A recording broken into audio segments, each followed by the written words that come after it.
Hello मेरे class 10th के योद्धाओं, तो कैसे हो आप सभी लोग और कैसी चल रही है आप लोगों की बोर्ड एग्जाम की तैयारी। आई होप कि आप लोग बहुत अच्छे होंगे और जम के बोर्ड एग्जाम की तैयारी कर रहे होंगे। आज का ये क्लास बहुत ज्यादा स्पेशल है क्योंकि इस वीडियो में मैं आप लोगों को क्लास 10 जो हमारा साइंस है ना, साइंस के 50 ऐसा ऑब्जेक्टिव क्वेश्चन बताऊंगा ना जो आपके बोर्ड एग्जाम 2026 के पेपर में, आपके 2026 के पेपर में भैया ये 100% आएगा और 20 में 20 नंबर आपका पक्का कर देगा। ये बहुत ही स्पेशल ऑब्जेक्टिव है, आपको सारा कंप्लीट करके ही पेपर में जाना है। ठीक है, ये 50 बहुविकल्पीय प्रश्न बताऊंगा, 50 बहुविकल्पीय प्रश्न, 50 महत्वपूर्ण बहुविकल्पीय प्रश्न है। ठीक है, ये ऐसे ऑब्जेक्टिव क्वेश्चन है वो बोर्ड एग्जाम के लिए बहुत ज्यादा महत्वपूर्ण बहुविकल्पीय प्रश्न है। आपको ये सारा बोर्ड एग्जाम में कंप्लीट करके जाना है, पेपर में धुआं धुआं उड़ा देना है। 20 में 20 नंबर आपको पक्का कर लो, 20 में 20 नंबर आप पक्का कर लो। ये 2026 बोर्ड एग्जाम में 100% आएगा। इससे बाहर आपके बोर्ड एग्जाम में एक भी ऑब्जेक्टिव नहीं आएगा। ठीक है, आपका अगर आपने कंप्लीट कर लिया भैया 50 ऑब्जेक्टिव तो 20 में 20 नंबर पक्का हो जाएगा। ठीक है, इस वीडियो को ज्यादा से ज्यादा लाइक करना, ज्यादा से ज्यादा शेयर करना, चैनल पे सब्सक्राइब भी करना। हम लोग एक एक ऑब्जेक्टिव को बहुत अच्छे से पढ़ेंगे और आप लोगों को सारा ऑब्जेक्टिव समझ में आ जाएगा। ठीक है, बस वीडियो को लाइक शेयर और सब्सक्राइब जरूर कर देना। बहुत ज्यादा मेहनत करते हैं आप लोगों के लिए। तो चलो हम लोग पहले नंबर ऑब्जेक्टिव क्वेश्चन से शुरुआत करते हैं। तो मेरे प्यारे स्टूडेंट, अब हम लोग भैया जो क्लास 10 साइंस है ना, साइंस के 50 भैया बहुविकल्पीय प्रश्न बताऊंगा और अगर आपने ये 50 ऑब्जेक्टिव क्वेश्चन तैयार कर लिया ना तो मैं गारंटी देता हूं भाई पेपर में धुआं धुआं उड़ा दोगे। ठीक है, मतलब ये जो बहुविकल्पीय प्रश्न है ये आपके 2026 पेपर में भैया 100% आएगा, 100% आएगा आपके पेपर में। इससे बाहर एक भी क्वेश्चन नहीं आएगा और आपका साइंस में 20 में 20 नंबर पक्का हो जाएगा। तो आपसे रिक्वेस्ट है कि बिल्कुल ध्यान से देखना, अगर 20 नंबर आपको पक्का करना है और वीडियो को शेयर भी कर देना अपने दोस्तों के साथ, चैनल पर नया सब्सक्राइब भी कर लेना। देखो पहला नंबर ऑब्जेक्टिव क्वेश्चन से हम लोग शुरुआत करते हैं। देखो पहले ही चैप्टर से है, मतलब पहला चैप्टर जो हमारा रासायनिक अभिक्रिया एवं समीकरण है। ठीक है, और ये 1 नंबर आपका पक्का हो जाएगा क्योंकि 1 नंबर का ऑब्जेक्टिव आता है। लिखा हुआ Fe2O3, Fe2O3 plus 2Al gives out हमारा Al2O3 प्लस 2Fe। अब यहां आपको क्या मिल रहा है, देखो यहां Fe2 को क्या करा, Al ने विस्थापित कर दिया, मतलब हमारा Al जो है O3 के साथ जुड़ गया, मतलब यहां 2 जो हमारा Fe वो विस्थापित हो गया और ये बाहर आ गया। तो बताओ विस्थापित हुआ तो कौन सा अभिक्रिया, कौन सा अभिक्रिया, विस्थापन अभिक्रिया। ठीक है, अथवा इसी क्वेश्चन को आपको ऐसे भी पूछ सकता है, जैसे Zn क्या है, Zn plus H2SO4 gives out ZnSO4 plus H2। अब यहां Zn क्या किया, H2 को विस्थापित किया और बाहर कर दिया। तो भैया ये भी एक क्या है, विस्थापन अभिक्रिया है। ठीक है, तो ऊपर दी गई अभिक्रिया किस प्रकार की है, 1 नंबर पक्का हो जाएगा बच्चों। देखो यहां संयोजन, संयोजन का मतलब होता है जुड़ना, जैसे A और प्लस V ये जुड़ के हमारा AOV बन जाए। ठीक है, तो ये होता है संयोजन, दो चीजें जुड़कर केवल एक उत्पाद का निर्माण करें, तो ये संयोजन तो है नहीं। ठीक है, द्विविस्थापन भी नहीं है हमारा, वियोजन भी नहीं है, वियोजन का मतलब होता है टूटना। तो यहां क्या है, एक विस्थापन अभिक्रिया है। क्या है मेरे प्यारे लाडलों, एक विस्थापन अभिक्रिया है, ये बात ध्यान रखना। ठीक है, तो पहले क्वेश्चन में आपको कोई सा भी कंफ्यूजन नहीं रहेगा, हो गया। अब हम लोग देखते हैं दूसरा नंबर क्वेश्चन। देखो दूसरा नंबर क्वेश्चन क्या पूछ रहा है, लेड नाइट्रेट का रासायनिक सूत्र। लेड नाइट्रेट का रासायनिक सूत्र क्या होता है, 1 नंबर आप पक्का कर लो। देखो ये ऑब्जेक्टिव क्वेश्चन 20 में 20 आप पक्का कर लो, इसमें मैं आपको 50 बताऊंगा लेकिन 20 नंबर आपको पक्का हो जाएगा क्योंकि साइंस में आपका 20 नंबर का ऑब्जेक्टिव आता है। देखो PvNO3, ठीक है, एंड PvNO3 का होल ट्वाइस या PvNO2 का होल ट्वाइस या फिर हमारा वो, देखो ये सारे ऑप्शन लगभग एक जैसा दिख रहे हैं, लेकिन एक बात याद रखना कि जो लेड नाइट्रेट होता है भैया, लेड नाइट्रेट, इसका सूत्र भैया हार्ड होता है, इसीलिए आपके पेपर में ये आएगा। ठीक है, आसान सा भैया सूत्र वाला नहीं आता, हार्ड आता है, ये बात ध्यान रखना। ठीक है, तो यहां जो हमारा होगा वो होगा PvNO3 का होल ट्वाइस। क्या होगा, PvNO3 का होल ट्वाइस। ठीक है, तो ये दूसरा ऑब्जेक्टिव तैयार हो गया। तीसरा नंबर ऑब्जेक्टिव देखो, जिन रासायनिक अभिक्रियाओं में आयनों के विनिमय से नए यौगिक बनते हैं उन्हें कहा जाता है। देखो जिन रासायनिक अभिक्रियाओं में भैया आयनों का आदान प्रदान होता है और कोई नया यौगिक यौगिक बनता है तो उसे क्या कहते हैं। आप लोगों ने भैया पहला चैप्टर तो बहुत अच्छे से पढ़ा होगा, ठीक है। अब अगर ये सब ना बता पाओ तो आपका पढ़ना बेकार है, क्योंकि पहला चैप्टर हर एक बच्चा पढ़ चुका होगा। भाई जुलाई खत्म होने वाला, अगस्त आ रहा है तो सारे बच्चे पढ़ लिए होंगे। तो जिसमें आयनों का आदान प्रदान होता है वो प्रतिस्थापन नहीं होता, वो उभय अपघटन भी नहीं होता, वो योगात्मक भी नहीं होता, वो हमारा होता है क्या, द्विविस्थापन अभिक्रिया, जिसमें भैया आयनों का आदान प्रदान होता है। ऑप्शन नंबर डी वाला बिल्कुल सही है क्वेश्चन नंबर 3 का। क्वेश्चन नंबर 4 आ जाओ। ये भैया ये क्वेश्चन बहुत ज्यादा स्पेशल है। H2S का पीएच वैल्यू देखो। H2S क्या है, एक अम्ल है। अब अम्ल क्या होता है, अम्ल का पीएच वैल्यू क्या होता है, अम्ल का पीएच मान। अच्छा आप लोगों ने पीएच स्केल पढ़ा कि नहीं, चैप्टर नंबर 2 पढ़ा कि नहीं। आई होप कि बहुत सारे बच्चे पढ़ चुके होंगे, बहुत सारे बच्चे अभी पढ़ रहे होंगे, कोई दिक्कत नहीं, टाइम है, पढ़ते रहना, लेकिन जल्दी थोड़ा करो, ठीक है। देखो पीएच स्केल क्या होता है, थोड़ा ध्यान से समझो। देखो हम लोग ये, ठीक है, देखो हम लोग थोड़ा सा समझते हैं। पीएच स्केल मतलब एक पैटर्न होता है, जैसे स्केल होता है वो 0 से स्टार्ट हुआ, 7 तक गया और 7 से 14 तक, ठीक है। एक स्केल की तरह जैसे एक पटरी होता है वैसे पीएच स्केल एक होता है, ठीक है। अब इतना समझ में आया। अब देखो ये जो 0 से लेकर 7 के बीच में होता है ना, ये एसिड होता है, अर्थात अम्ल होता है। क्या होता है, अम्ल होता है, याद रखना, मैं हिंदी में भी लिख देता हूं, अम्ल होता है। 0 से लेकर 7 के बीच में, मतलब 7 से कम क्या होगा, अम्ल होगा। अब ये 7 से 14 के बीच में भैया बेस होता है, अर्थात क्षार होता है। 7 से 14 के बीच में, 7 से अधिक क्या होगा, क्षार होगा। लेकिन जो 7 खुद होता है वो एक उदासीन होता है। क्या होता है, उदासीन विलयन होता है, जैसे हमारा वाटर है, पानी है, ठीक है।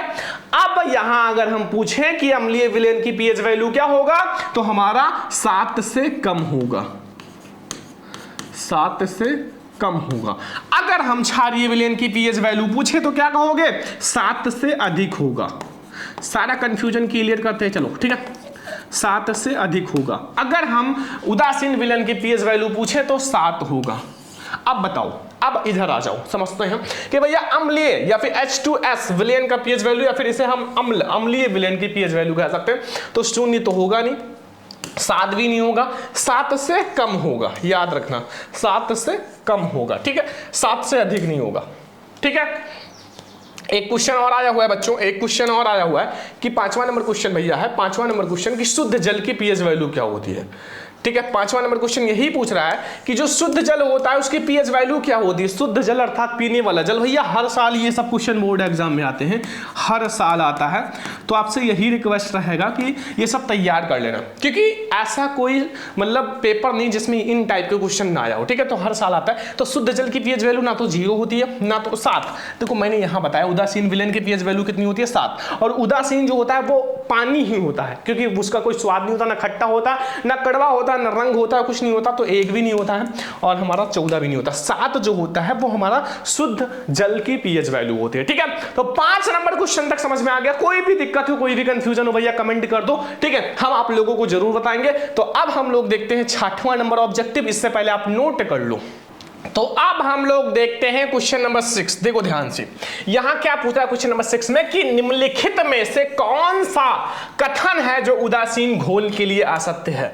भैया उदासीन घोल का मतलब होता है जिसकी पीएच वैल्यू कितनी हो, 7 हो, याद रखना, जिसकी पीएच वैल्यू कितनी हो, 7 हो, ठीक है। अब देखो यहां ऑप्शन नंबर ए है, हाइड्रोजन आयन का H+ के सांद्रता का मूल्य जो है 10 की पावर -7 मोल है। अगर 10 की पावर -7 है तो ये क्या होगा, नीचे होता है और ऊपर आके +7 हो जाता है, ठीक है। चलो हाइड्रोक्सिल आयन OH का जो 10 की पावर 7 है तो ये 7 ही होगा। अगर 10 की पावर 7 है तो याद रखना वो क्या होगा, 7 ही होता है उसकी पीएच वैल्यू, ठीक है। एंड हमारा पीएच का मान 0 हो, तो भैया जो पीएच मान अगर 0 है तो बताओ ये उदासीन होगा, उदासीन होगा, बिल्कुल नहीं होगा। तो ये वाला सही है, पीएच वैल्यू 7 हो तो ये नहीं। तो याद रखना कि पीएच मान जो है वो अगर 0 है तो वो उदासीन नहीं होगा। तो हमारा ये सी वाला ऑप्शन सही है, ठीक है। समझ में आ गया ना, नोट करते रहो। अगला ऑब्जेक्टिव देखो, ये वाला ऑब्जेक्टिव बहुत ज्यादा स्पेशल है और आपसे रिक्वेस्ट है कि बहुत अच्छे से तैयार करना। धामन सोडे का रासायनिक सूत्र क्या होता है? धामन सोडा। अब बताओ, धामन सोडा का मतलब होता है धोने वाला सोडा। अब धामन सोडा क्या होता है? देखो, धामन सोडा में भैया पानी बहुत ज्यादा उपयोगी मतलब होता है, क्योंकि धोना है, जब कपड़ा वगैरह धोते हो तो भैया बहुत ज्यादा पानी लगता है, तो धामन सोडा में पानी ज्यादा होगा।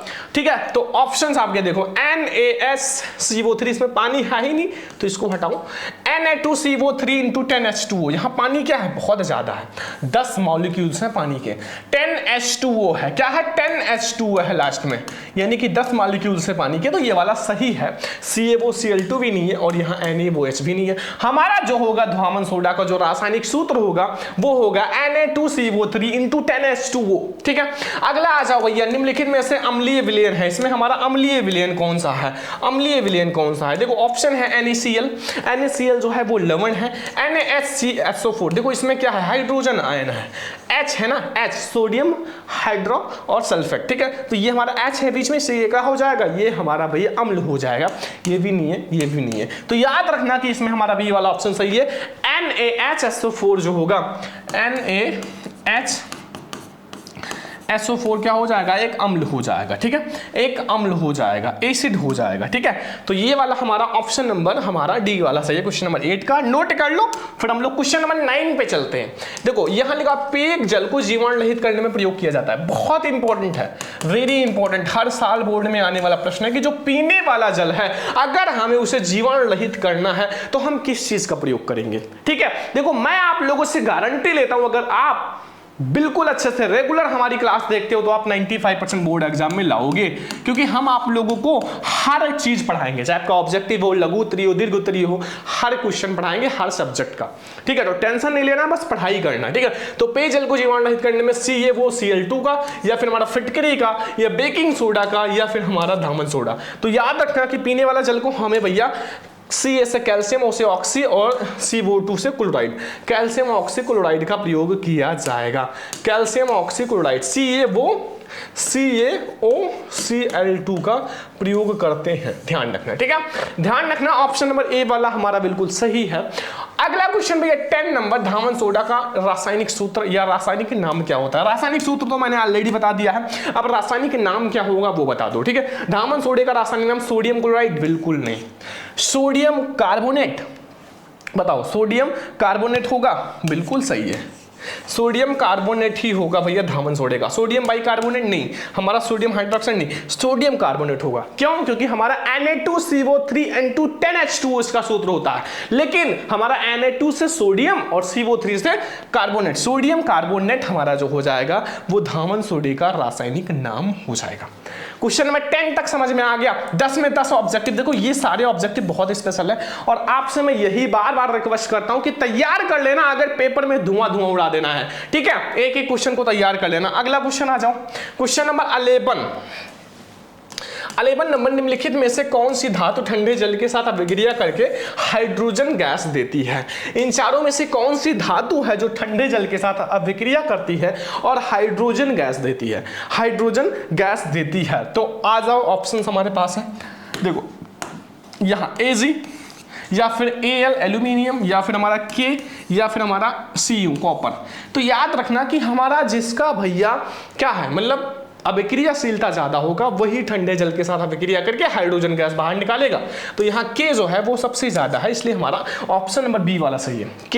मैं आप लोगों को पढ़ाऊंगा भैया, जब पढ़ाया भी है, अगर बच्चे देखे हो तो अच्छी बात है, नहीं देखो दोबारा पढ़ा दूंगा। सक्रियता श्रेणी, ठीक है, सक्रियता श्रेणी, ठीक है, इसको पढ़ना जरूरी है क्योंकि यहां से आपको बहुत ज्यादा इंपॉर्टेंट चीजें मिलती हैं। ठीक है, और हमारा एक विद्युत रासायनिक श्रेणी, सबको पढ़ाएंगे, टेंशन मत लो। तो यहां हमारा बी वाला ऑप्शन सही है, K। ठीक है, यानी कि हमारा पोटेशियम।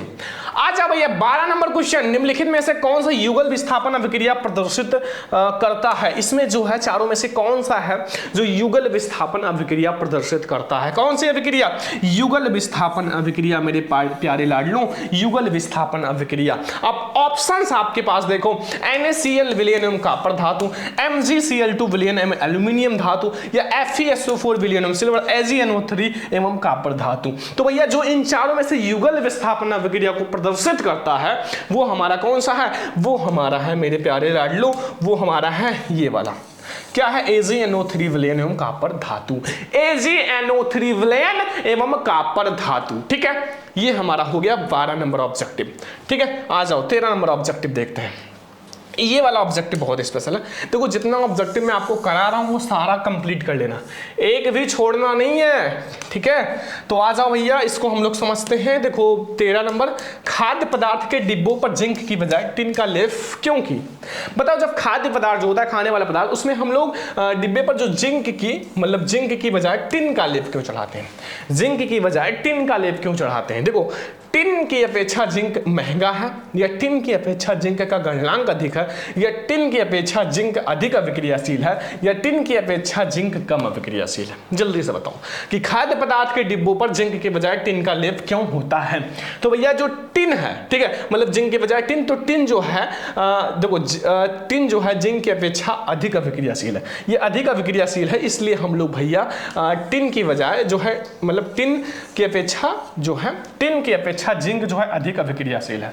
ठीक है, ध्यान, ठीक है। तो याद रखना कि टिन जो होता है वो टिन की अपेक्षा जिंक जो होता है अधिक अभिक्रियाशील होता है। ठीक है, अगला ऑब्जेक्टिव आ जाओ। क्वेश्चन नंबर हमारा जो है मतलब 14। देखो इसमें क्या पूछ रहा है कि निम्नलिखित में से कौन सी धातु अम्ल से हाइड्रोजन विस्थापित करती है। देखो जब हम आप लोगों को भैया विद्युत रासायनिक श्रेणी पढ़ाएंगे तो मैंने बताया है कि यहाँ जो हाइड्रोजन के नीचे जितने भी होंगे, हाइड्रोजन के नीचे जितने भी हमारे धातु या यौगिक होंगे वो नहीं कर पाएंगे, और जो हाइड्रोजन के ऊपर होंगे ये कर लेंगे, क्योंकि ये जो होते हैं वो अधिक अमीर होते हैं, मतलब रिच होते हैं। अब वो नीचे वाले को आसानी से विस्थापित कर लेंगे। अब ये कहो कि हाइड्रोजन के नीचे जो भैया हाइड्रोजन से भी गरीब हैं वो अगर हाइड्रोजन को विस्थापित कर लेंगे तो वो नहीं कर पाएंगे। तो हाइड्रोजन के नीचे वाले नहीं कर पाएंगे, हाइड्रोजन के ऊपर वाले कर लेंगे।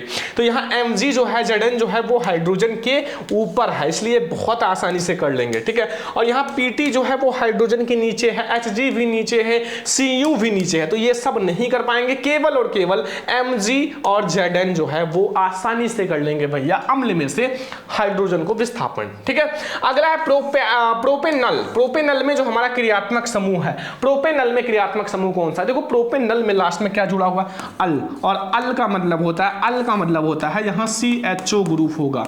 क्या होगा, CHO ग्रुप। ठीक है, मैं आपको IUPAC नाम इतना बढ़िया से पढ़ाएंगे ना कि जिंदगी भर याद रहेगा। देखो मैंने ऑलरेडी पढ़ा भी रखा है, चैनल पे जाके सर्च कर सकते हो, कोई भी टॉपिक पढ़ना IUPAC नाम बाई सरमन लेक्चरर, आपको हमारी क्लास मिल जाएगी। ठीक है, वैसे बहुत आसान है, यहाँ हमारा यही वाला होगा। ठीक है, CHO ग्रुप, और OH नहीं होता, एल्कोहल का होता है, ये हमारा कीटोन का होता है, ये वाला हमारा, और ये हमारा नहीं होगा। ठीक है, यहाँ CHO ग्रुप जो है वो हमारा हो जाएगा भैया किसका, प्रोपेनल का क्रियात्मक समूह। ठीक है, 16 नंबर ऑब्जेक्टिव आ जाओ। देखो यहाँ क्या पूछ रहा है भैया, ब्यूटेनोन का समूह है। ब्यूटेनोन मतलब होता है इसमें ओन जुड़ा हुआ है। ठीक है, ओन जुड़ा हुआ है, इसलिए हमारा कीटोन समूह हो जाएगा। ठीक है, अब यहाँ हमारा क्या होगा, थोड़ा सा यहाँ आप लोग एक काम करना कि यहाँ आप लोग ऐसे दो हमारा मतलब डबल बॉन्ड आप लगा देना। ठीक है, क्योंकि बहुत ज़्यादा जरूरी है, तभी हमारा सही होगा। तो ये CHO नहीं होगा, OH भी नहीं होगा, और ये भी हमारा नहीं होगा क्योंकि ये ओइक हो जाएगा। ओइक का मतलब हमारा ये नहीं होगा। ठीक है, और ये वाला जो हमारा है, ये वाला ये single bond C double bond O, ये वाला हमारा हो जाएगा बिल्कुल सही, बी वाला ऑप्शन सही है। ठीक है, याद रखना कीटोन समूह में हमारा यही होता है क्योंकि इसमें ओन जुड़ा हुआ है। अब देखो भैया क्वेश्चन नंबर हमारा 17 क्या कह रहा है कि एसिटिक अम्ल, जो हमारा एसिटिक अम्ल होता है मेरे प्यारे लाडलों, एसिटिक अम्ल का IUPAC नाम क्या होगा। एसिटिक अम्ल, सबसे पहले इसका सूत्र बताओ क्या होता है, CH3COOH, ये होता है एसिटिक अम्ल। अब इसमें हमारे कितने भैया कार्बन हैं, एक है और दो हैं, दो कार्बन है। ठीक है, दो कार्बन का मतलब इसमें ओइक जोड़ना है। ठीक है, तो मेथ एथेनोइक, क्योंकि इसमें ओइक जोड़ोगे, एथेन में आप ओइक जोड़ दो। ठीक है, क्योंकि COOH ग्रुप है, तो ये वो क्या हो जाएगा, एसिटिक अम्ल होगा नहीं, एथेनोइक अम्ल हो जाएगा। क्या हो जाएगा, एथेनोइक। मेथेनोइक भी नहीं होगा, प्रोपेनोइक भी नहीं होगा, हमारा दो कार्बन है इसलिए ये हो जाएगा एथेनोइक अम्ल। अगर 3 कार्बन होता तो प्रोपेनोइक, 4 कार्बन होता तो ब्यूटेनोइक, और अगर 1 कार्बन होता तो मेथेनोइक। ठीक है, याद रखना 10 तक आप तैयार कर लो, मेथ एथ प्रो ब्यूट पेंट ऐसे करके 10 तक तैयार कर लो बस। ठीक है, तो ये हमारा हो गया 17 ऑब्जेक्टिव। 18 नंबर ऑब्जेक्टिव आ जाओ। अब हमारा यहां से बायोलॉजी स्टार्ट हो जाता है। अभी तक हम लोगों ने केमिस्ट्री देखा, अब बायोलॉजी स्टार्ट हो रहा है। और ये वाला जो है सबसे पहले जैव प्रक्रम से है। जैव प्रक्रम चैप्टर बहुत इंपॉर्टेंट है, यहां से बहुत सारे ऑब्जेक्टिव आते हैं, ठीक है। तो सारे चैप्टर्स के हैं, टेंशन मतलब पूरी साइंस का ऑब्जेक्टिव इसी वीडियो में खत्म हो जाएगा। और ये जो 20 नंबर आप देख रहे हो ना ऑब्जेक्टिव का, ये बिल्कुल पक्का हो जाएगा, ठीक है। हम पढ़ाते नहीं, सीधा दिमाग में ठोकते हैं। बस आप बढ़िया से कॉपी पेन लेकर बैठो, आराम से पढ़ाई करो, ठीक है, आराम से पढ़ाई करो, ठीक है। आप लोगों के चक्कर में हमने अपने बालों को भी छोटा करा दिया ताकि हमारे बच्चों को बढ़िया आराम से पढ़ाई करें, ठीक है, डिस्ट्रैक्ट ना हो, ठीक है। और अगर आप भैया अपने स्टूडेंट लाइफ में हो ना, तो आप अपना जितना मेहनत कर सकते हो करो, ठीक है। फैशन वगैरह के पीछे ना जाओ, आप मेहनत करो, बाद में आपका स्टाइल ऑटोमेटिक बन जाएगा। मेहनत करो, ठीक है, क्योंकि आपको अपना सपना पूरा करना, अपने मम्मी पापा के सपनों को भी पूरा करना है। बहुत आपसे आशा लगाए बैठे हैं। देखो पेरुवेट के विखंडन से यह कार्बन डाइऑक्साइड जल ऊर्जा देता है और यह क्रिया होती है। ये क्रिया कहाँ होती है, आपको ये बताना है कि ये क्रिया कहाँ होती है। ऑप्शन देख लो भैया, कोशिका द्रव्य में, या फिर माइटोकॉन्ड्रिया में, या फिर हमारा हरित लवक में, या फिर हमारा भैया केंद्रक में। तो जल्दी से बताओ, जितने भी स्टूडेंट को पता है जल्दी से बता दो कि पेरुवेट के विखंडन से यह कार्बन डाइऑक्साइड जल ऊर्जा जो देती है, यह क्रिया कहाँ होती है, माइटोकॉन्ड्रिया में। याद रखना कि ये जो क्रिया होती है भैया माइटोकॉन्ड्रिया में होती है, ठीक है, माइटोकॉन्ड्रिया में होती है। अब हमारा अगला क्वेश्चन आ जाओ, यहां स्वपोषी पोषण के लिए आवश्यक है। स्वपोषी पोषण का मतलब होता है जो स्वयं अपना भोजन बनाते हैं। अब स्वपोषी पोषण क्या करते हैं, हर एक चीज भैया मतलब स्वयं करते हैं, स्वयं खाना बनाते हैं। तो भैया कार्बन डाइऑक्साइड तथा जल बहुत इंपॉर्टेंट है ये, ठीक है। क्लोरोफिल भी बहुत इंपॉर्टेंट है, सूर्य का प्रकाश भी बहुत इंपॉर्टेंट है, हमारा ये सभी इंपॉर्टेंट है। ध्यान रखना कि भैया अगर स्वपोषी पोषण करना, स्वयं अपना भोजन बनाना, तो ये सारी चीजें हमें चाहिए, तभी आप अपना भोजन बना पाओगे। और ये पेड़ पौधे जो होते हैं, पेड़ पौधे हमारे प्यारे प्यारे जो पेड़ पौधे होते हैं, ये स्वयं अपना भोजन बनाते हैं, ठीक है। ये सूर्य से प्रकाश लेते हैं, क्लोरोफिल और फिर जल वगैरह सब कुछ लेकर अपना भोजन स्वयं बनाते हैं, दूसरे पर निर्भर नहीं होते हैं, ठीक है। चलो 20 ऑब्जेक्टिव तक समझ में आ गया, 20 में 20 नंबर पक्का हो गया ना। आगे आ जाओ, अगला हमारा 21 नंबर ऑब्जेक्टिव। यहां देखो, यकृत स्रावित करता है, यकृत जो है यकृत स्रावित करता है। जल्दी से बताओ 21 नंबर ऑब्जेक्टिव। यकृत जो है वो स्रावित करता है, लार, जठर रस, पित्त रस या अग्नाशय। तो भैया पित्त रस को स्रावित करता है। यकृत किसको स्रावित करता है, पित्त रस को स्रावित करता है, ध्यान रखना, ठीक है। यानी कि हमारा यकृत जो है वो पित्त रस को स्रावित करता है। कोई दिक्कत, कोई कंफ्यूजन है नहीं ना, बहुत इंपॉर्टेंट ऑब्जेक्टिव है सारा। 22 नंबर, निम्नलिखित में से विटामिन कौन सा है जो जोड़ा जल में घुलनशील है। देखो वो जोड़ा बताओ जो जल में घुलनशील है, जिसको अगर हम भैया यहां से वाटर दें, अर्थात जल दें, यहां जल दें और उसमें हम ये विटामिन डालें तो ये क्या हो जाए, बिल्कुल घुल जाए, अर्थात ये मतलब घुलनशील हो जाए। तो भैया कौन सा जोड़ा है, दो बताना है और दोनों एक साथ लिखे हुए हैं। तो AV होगा या VC होगा या फिर हमारा CK होगा या हमारा DV होगा। तो जल्दी से बताओ, इसमें हमारा जो BC होगा ना, विटामिन B और C, ये क्या है, जल में घुलनशील है। ये विटामिन क्या है, जल में घुलनशील है। बहुत बार बोर्ड एग्जाम में आया है और तैयार भी कर लो, ये क्वेश्चन बहुत बार लोग पूछते भी है, ठीक है। तो 22 नंबर ऑब्जेक्टिव कंप्लीट। 23 नंबर आ जाओ। 23 नंबर ऑब्जेक्टिव आपसे क्या पूछ रहा है, जल्दी से बताओ। कितने हमारे प्यारे प्यारे रसगुल्लों को पता है, अगर पता है तो अच्छी बात है, नहीं पता है तो पता चल जाएगा। देखो 23 नंबर में शुद्ध रुधिर को शरीर के विभिन्न भागों में ले जाता है। भैया ये हमारा शरीर है, ये क्या है, ये शरीर है और इनका नाम है भैया रामलाल, इनका नाम है रामलाल।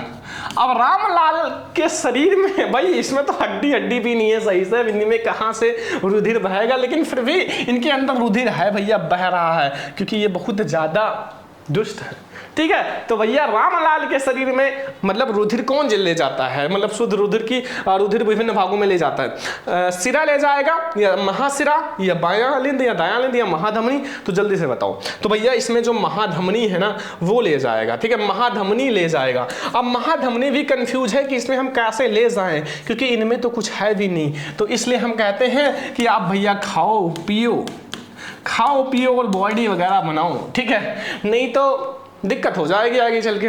ठीक है, समझने वाले समझ गए। तो ये हो गया महाधमनी, ठीक है। तो याद रखना रुधिर जो होता है शरीर के विभिन्न भागों में ले जाता है तो वो महाधमनी है। आगे आ जाओ, मनुष्य के वृक्क में एक तंत्र है जो भाग संबंधित है। वृक्क का मतलब होता है भैया ये मेन उत्सर्जी अंग होता है। क्या होता है? मेन उत्सर्जी अंग होता है, मेन उत्सर्जी अंग होता है, ठीक है, उत्सर्जी अंग होता है। उत्सर्जन में बहुत महत्वपूर्ण भूमिका निभाता है, एक जोड़ी पाया जाता है।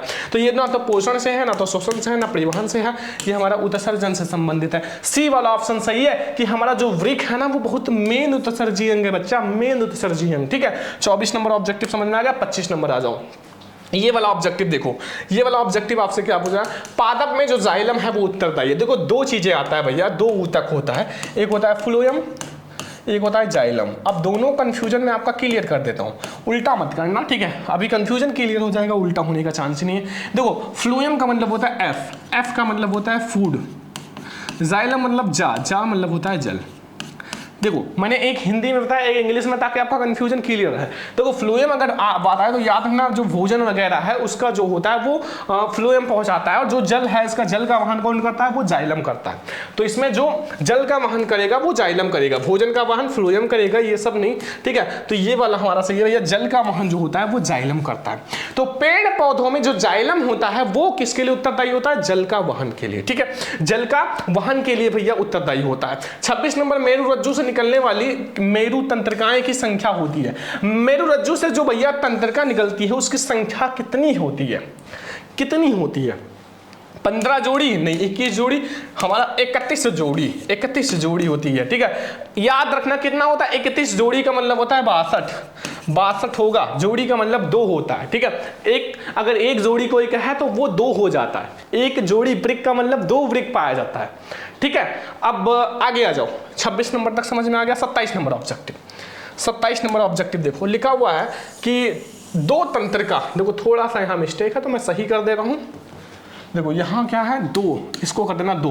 दो तंत्रिका कोशिका के मध्य खाली स्थान को कहते हैं, दो तंत्रिका कोशिका के मध्य खाली स्थान को क्या कहते हैं? दुर्मिका कहते हैं, या स्नेप्स कहते हैं, या एक्सॉन कहते हैं, या आवेग कहते हैं। तो क्या कहते हैं भैया? स्नेप्स कहते हैं। क्या कहते हैं? स्नेप्स। याद रखना जो दो तंत्रिका कोशिका के मध्य खाली स्थान होता है वो स्नेप्स कहलाता है, स्नेप्स, ठीक है।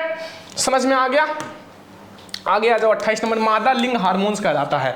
मादा लिंग हार्मोन्स क्या कहलाता है? मादा लिंग हार्मोन्स क्या कहलाता है? एंड्रोजन, एंड्रोजन होता है, या एस्ट्रोजन, या इंसुलिन, या इनमें से कोई नहीं। तो ये भैया एस्ट्रोजन होता है। क्या होता है? एस्ट्रोजन। मादा लिंग हार्मोन्स क्या होता है? मादा में जो लिंग हार्मोन्स होता है वो एस्ट्रोजन होता है। इसमें बच्चों को कंफ्यूजन होता है, एंड्रोजन लिखें या एस्ट्रोजन लिखें, तो आप कैसे याद रखोगे? देखो इसमें हमारा, देखो ये डा है ना, डा कुछ डा के टाइप का लग रहा है ना, तो इसलिए आप ऐसे याद कर सकते हो, मादा में एंड्रोजन नहीं होता, एस्ट्रोजन होता है, ठीक है, एस्ट्रोजन होता है। तो 28 में 28 ऑब्जेक्टिव समझ में आ गया ना, कोई भी दिक्कत, कोई भी कंफ्यूजन नहीं होगा।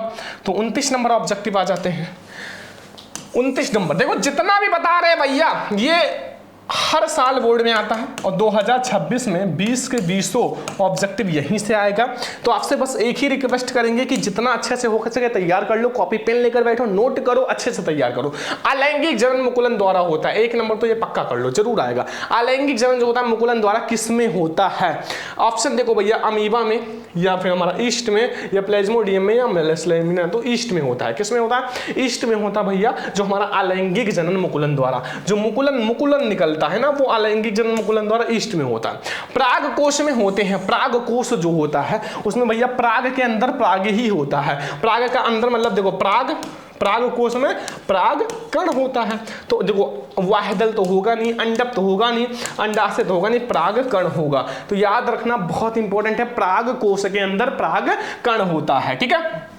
30 में 30 ऑब्जेक्टिव समझ में आ गया, कोई सा भी दिक्कत, कोई सा भी कंफ्यूजन नहीं होगा। 30 में 30 तो आप करके आओगे बोर्ड एग्जाम में, तो नोट करते रहो। हम लोग देखते हैं 31 नंबर ऑब्जेक्टिव। तो अब हम लोग देखते हैं मेरे प्यारे प्यारे रसगुल्लो 31 नंबर ऑब्जेक्टिव। 31 नंबर देखो, द्विव निषेचन, एक होता है निषेचन, एक होता है द्विव निषेचन, एक होता है विस्थापन, एक होता है द्विव विस्थापन। तो भैया इसमें है द्विव निषेचन। तो द्विव निषेचन विशेष लक्षण है, 1 नंबर भैया पक्का कर लो कि द्विव निषेचन जो होता है वो किसमें होता है, विशेष लक्षण क्या है। मतलब ऑप्शंस आपके पास हैं, ऐसा नहीं कि ऑप्शन नहीं है। देखो जंतु में होता है, या फिर हमारा आवृत बीजी पादप में, या देखो ये होता है अनावृत पादप या आवृत बीज पादप या शैवाल में। तो बताओ, देखो बच्चों को कंफ्यूजन होता है सर अनावृत होता है या आवृत बीजी, इन्हीं दो में कंफ्यूजन कि भैया जंतुओं में होता नहीं और शैवाल में होता नहीं। तो आवृत बीजी या अनावृत, तो ये मैं आपको कंफ्यूजन क्लियर कर दूं कि ये जो होता है आवृत बीजी में होता है। किसमें होता है? आवृत बीजी। बी वाला ऑप्शन सही है कि जो द्विगुण निषेचन की प्रक्रिया होती है वो आवृत बीजी पादप में होता है। ठीक है, अगला आ जाओ, निम्नलिखित में से कौन सा मानव जनन का भाग नहीं है? इन चारों में से कौन सा जो मानव जनन का भाग नहीं है, मतलब जो हमारा मानव में मादा जनन तंत्र का भाग नहीं है। देखो मादा जनन तंत्र, देखो एक होता है नर जनन तंत्र, एक होता है नर जनन तंत्र जो कि जो पुरुष होते हैं लड़के होते हैं, एक होता है मादा जनन तंत्र जो कि मादा मतलब लड़कियां या फिर महिलाएं। ठीक है, ये होता है मादा जनन तंत्र। अब देखो ये जो होता है नर का, देखो अलग सारा पार्ट्स होता है, मादा का अलग सारा पार्ट्स होता है। तो नर जनन तंत्र जो होता है उसमें इसमें से एक जो है वो नर जनन तंत्र का है, मादा जनन तंत्र का नहीं है। तो ये अंडाशय तो मादा का है, तो ये वाला है, गर्भाशय भी है। लेकिन जो शुक्रवाहिका है ये नहीं है, हमें नहीं वाला बताना, तो शुक्रवाहिका नहीं, डिंबवाहिनी भी है। तो शुक्रवाहिका जो है वो एक नर जनन तंत्र का भाग है। ठीक है, जो शुक्राणुओं का वाहन करता है, शुक्राणुओं को एक स्थान से दूसरे स्थान पर ले जाता है। डिंबवाहिनी का मतलब जो अंडवाहिनी को डिंबवाहिनी कहा जाता है, जो अंड को एक स्थान से दूसरे स्थान पर भैया ऐसा से ले जाता है। ठीक है, मैं आपको पढ़ाऊंगा जल्दी ही, टेंशन मत लो। आप लोग उसमें इंटरेस्टेड हो, मुझे पता है सारे बच्चे उसमें इंटरेस्टेड हैं पढ़ने के लिए, लेकिन पहले ये वाला पढ़ लो क्योंकि ये सब मैं आपको सारा एक साथ पढ़ा रहा हूं। ठीक है, मुझे पता है आप लोगों को थोड़ा सा इंपॉर्टेंट पढ़ना जरूरी है। ठीक है, पुनरुत्थ भवन होता है, पुनरुत्थ भवन किस में होता है? जो पुनरुत्थ भवन होता है वो किस में होता है? तो प्लेनेरिया लेकिन हाइड्रा में नहीं, या हाइड्रा में लेकिन प्लेनेरिया में नहीं, या फिर हमारा पैरामीशियम में लेकिन हाइड्रा में नहीं, या हाइड्रा और प्लेमेरिया में दोनों। तो याद रखना ये जो होता है वो हाइड्रा और प्लेनेरिया में दोनों होता है। ठीक है, हाइड्रा और प्लेनेरिया जो होता है उसमें दोनों होता है। जो पुनरुत्थ भवन होता है, पुनरुत्थ भवन ये हाइड्रा में भी होता है और प्लेनेरिया में भी होता है। ठीक है, याद रखना हाइड्रा और प्लेनेरिया दोनों में होता है। ठीक है, अगला आ जाओ 34 नंबर ऑब्जेक्टिव। देखो 34 नंबर ये बहुत इंपॉर्टेंट है भैया, बहुत इंपॉर्टेंट ऑब्जेक्टिव है। तो आपसे रिक्वेस्ट है कि ये वाला ऑब्जेक्टिव जरूर तैयार करना, हर साल आता है और ये जानना भी जरूरी है क्योंकि भैया मेंडल जी ने अपना बहुत अच्छा प्रयोग किया था, 3 नियम भी दिए थे, संकरण भी कराए थे, तो इसलिए ये जानना जरूरी है कि किस पर किया था, ये तो जानना जरूरी है ना। तो मेंडल के प्रयोग के लिए मेंडल ने निम्नलिखित में से कौन से पौधे पर अपना प्रयोग किया था? तो भैया टमाटर पे किए थे, टमाटर पे नहीं, मटर पे, हाँ मटर पे किया था, और बैगन पे तो नहीं किए थे, सरसों पर भी नहीं किए थे। ठीक है, तो भैया जो मंडल ने अपना प्रयोग किया था वो मटर पे किया था। अब क्यों किया था वो भी मैं आपको बताऊंगा, क्योंकि उनके 7 द्विप्रियासी लक्षण हैं, ये 1 वर्षीय पौधा है, बहुत कुछ कारण है, इसलिए भैया मंडल ने इसका प्रयोग किया था।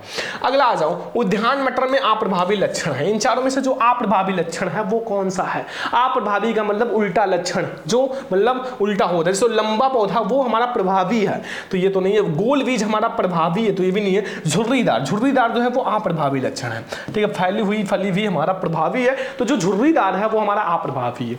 ठीक है, ये उल्टा है। ठीक है, तो हमारा अप्रभावी लक्षण जो है वो झुर्रीदार, बी वाला ऑप्शन सही है। आगे आ जाओ, अब यहां ध्यान से देखो कि मेंडल ने अपने प्रयोग में मटर के पौधों को किन लक्षणों का अध्ययन किया। तो इसमें भैया सारे लक्षण, भैया गोल भी दिए, झुर्रीदार भी थे, लंबे थे, बौने थे, सफेद थे, बैगनी थे, ये सभी था भैया मेंडल के प्रयोग में। ठीक है, तो ये हमारा मतलब मेंडल वाला चैप्टर आनुवंशिकता लास्ट चैप्टर था। अब हमारा फिजिक्स से स्टार्ट होता है, फिजिक्स। ठीक है, फिजिक्स से स्टार्ट हो रहा है। देखो यहाँ क्या पूछ रहा है, सबसे पहले 37 नंबर ऑब्जेक्टिव, किसी बिंब का अवतल दर्पण द्वारा बना प्रतिबिंब आभासी, ठीक है, आभासी, सीधा तथा बिंब से बड़ा पाया जाता है, वस्तु की स्थिति कहां होनी चाहिए? देखो भैया, देखो सबसे पहले एक बात याद रखना कि एक ही स्थिति है अवतल दर्पण में, जो बड़ा पाया गया, आभासी पाया गया, वो सीधा, वो भी लास्ट वाला स्थिति है, जब हमने क्या करा, यहां ध्रुव और यहां हमारा F के बीच में जब रखा गया। ठीक है, तो ये क्या है? ऑप्शन नंबर ए है भैया कि मुख्य फोकस तथा वक्रता केंद्र के बीच, या फिर हमारा वक्रता केंद्र दर्पण के ध्रुव तथा मुख्य फोकस के बीच में रखा गया था। कहां रखा गया था? यहां रखा गया था, जब इसके और इसके लास्ट स्थिति आया था तब। ठीक है, तो हमारा डी वाला ऑप्शन सही है। ठीक है, कि दर्पण के ध्रुव तथा वक्रता, हमारा दर्पण के ध्रुव तथा मुख्य फोकस के बीच में रखा गया था, तभी हमें बड़ा और सब कुछ मिला था। ठीक है, आगे आ जाओ। 38 नंबर ऑब्जेक्टिव है, किसी दर्पण से आप चाहे कितनी भी दूरी पर खड़े हो, आपका प्रतिबिंब सदैव सीधा और सदैव सीधा प्रतीत होता है और संभवतः दर्पण है। तो भैया देखो याद रखना कि हमेशा सीधा प्रतिबिंब जो होता है वो उत्तल दर्पण देता है और समतल दर्पण, ठीक है। तो हमारा समतल भी देगा, लेकिन हमारा केवल अवतल नहीं, केवल उत्तल नहीं, हमारा समतल जो होगा और उत्तल दोनों जो होता है वो सदैव भैया सीधा देगा। क्या देगा? सीधा प्रतिबिंब देगा। तो हमारा यहां जो होगा समतल भी होगा उत्तल भी होगा, ठीक है, समतल और उत्तल दोनों होगा। 39 नंबर है, एक उत्तल दर्पण की फोकस दूरी 10 सेंटीमीटर, दर्पण की वक्रता त्रिज्या होगा। भैया सभी को पता है एक संबंध F बराबर R/2 होता है।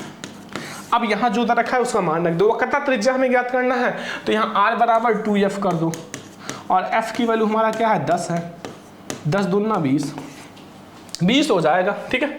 10 तो होगा नहीं, 20 सेंटीमीटर हो जाएगा। 20 सेंटीमीटर, 30 भी नहीं होगा, 40 भी नहीं होगा भैया, 20 सेंटीमीटर हमारा बिल्कुल सही है कि जो हमारा मतलब इसका जो मतलब देखो फोकस दूरी का 2 गुना होता है वक्रता त्रिज्या, ठीक है। क्योंकि अगर देखो ध्यान से, अगर हमारा यहां मैं आपको थोड़ा सा समझा देता हूं,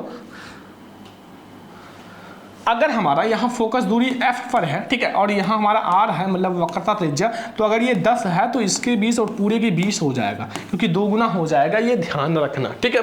तो ये हमारा गया 39 नंबर ऑब्जेक्टिव। अब हम लोग देखते हैं 40 नंबर ऑब्जेक्टिव। अब हम लोग देखते हैं 40 नंबर ऑब्जेक्टिव, किसी शब्दकोश मतलब डिक्शनरी, शब्दकोश का मतलब होता है डिक्शनरी, जिसमें हम भैया छोटे से थे ना तब हमें डिक्शनरी का बहुत ज्यादा मतलब कहते हैं ना कि इच्छा थी कि पापा काश ले देते तो मजा आ जाता, सारा कुछ इंग्लिश का पढ़ लेता।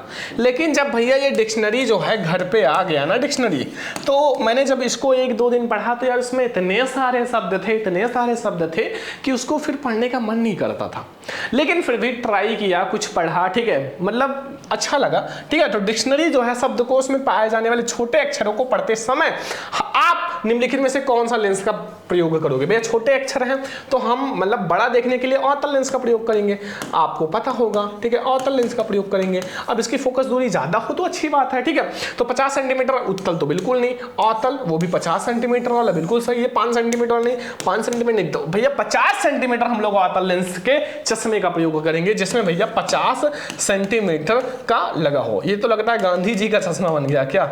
चलो ठीक है, पहन लेना। आगे एक निर्वात में प्रकाश की चाल 3×10⁸ मीटर प्रति सेकंड है। तो कांच जिसका अपवर्तनांक 1.5 है, प्रकाश की चाल ज्ञात करो। देखो अगर अपवर्तनांक दिया हो, निर्वात में प्रकाश की चाल दिया हो, तो एक फार्मूला याद रखना कि आपका जो निर्वात में प्रकाश की चाल बटे में आप जो अपवर्तनांक है उसको रख दो, बस 1.5, तो ये हमारा 2 हो जाएगा। तो 2×10⁸ मीटर प्रति सेकंड हमारा हो जाएगा, ध्यान रखना, ठीक है। 2×10⁸ मीटर प्रति सेकंड ये तो नहीं होगा, ये भी नहीं होगा, 3 है, ये भी नहीं होगा, ये वाला 2×10⁸ मीटर प्रति सेकंड, ठीक है। तो याद रखना ये 2×0×10⁸ मीटर प्रति सेकंड हो जाएगा, ठीक है। डी वाला ऑप्शन सही है, ठीक है, डी वाला ऑप्शन सही है। 42 नंबर ऑब्जेक्टिव है, स्वस्थ आंख के लिए स्पष्ट दृश्य की न्यूनतम दूरी क्या होती है? 25 सेंटीमीटर पर, 50 सेंटीमीटर पर, 100 सेंटीमीटर पर या अनंत पर? तो 25 सेंटीमीटर। भैया एक स्वस्थ आंख की जो न्यूनतम दूरी होती है वो 25 सेंटीमीटर होता है, जिसका आंख बिल्कुल सही हो, ठीक है, स्वस्थ आंख हो, मतलब आंख में कोई दिक्कत ना हो, कोई दोष ना हो, न तो निकट दृष्टि दोष न दूर दृष्टि दोष, कोई सा भी दोष ना हो, तो वो 25 सेंटीमीटर होता है, ठीक है, नोट कर लो। 43 नंबर ऑब्जेक्टिव, देखो बहुत इंपॉर्टेंट ऑब्जेक्टिव है, ये सारा कंप्लीट कर लेना, जितना मैं आपको पढ़ा रहा हूँ, बहुत ज्यादा मेहनत कर रहे हैं आप लोगों के लिए, वीडियो को शेयर भी करते रहो, लाइक भी करते रहो। देखो तारों के टिमटिमाना का कारण है, अगर तारा जो है भैया ये वो जो हमारा वायुमंडल है ना, इसमें हमारा तारा जो है वो टिमटिमाता है। तारा क्या है? टिमटिमाता है। तो वो क्या है, उसका कारण क्या है कि तारे टिमटिमाते क्यों हैं? तो भैया कारण देख लो, प्रकाश का प्रकीर्णन या वायुमंडलीय अपवर्तन या प्रकाश का परावर्तन नहीं, हमारा वायुमंडलीय अपवर्तन के कारण। जब वायुमंडल में अपवर्तन होता है ना, कुछ चेंज होता है, तो हमारा तारा टिमटिमाता है, ठीक है। श्वेत प्रकाश की किरण के लिए प्रिज्म से गुजरने पर किस रंग का जो विचलन है वो न्यूनतम होता है, सबसे कम होता है? विचलन भैया सबसे कम किस रंग का होता है? सबसे कम जो है वो किस रंग का होता है? तो लाल रंग सबसे ज्यादा होता है, पीला रंग का, और फिर जो सबसे कम होता है वो हमारा लाल रंग है, या पीला रंग के लिए, या हरे रंग के लिए, या नीले रंग के लिए? तो भैया इसमें हमारा ऑप्शन लगता है नहीं है, तो आपको एक ऑप्शन चेंज करना पड़ेगा, ठीक है, एक ऑप्शन चेंज करना पड़ेगा। हम लोग चेंज करते हैं पीला वाला, यहां आप लिख दो बैगनी रंग, क्या रहेगा? और बैगनी रंग के लिए सही है, क्योंकि भैया जो किस रंग का जो विचलन होता है वो सबसे कम होता है, तो वो बैगनी रंग का होता है। किस रंग का होता है? बैगनी रंग का होता है, ध्यान रखना, ठीक है। चलो अगला ऑब्जेक्टिव,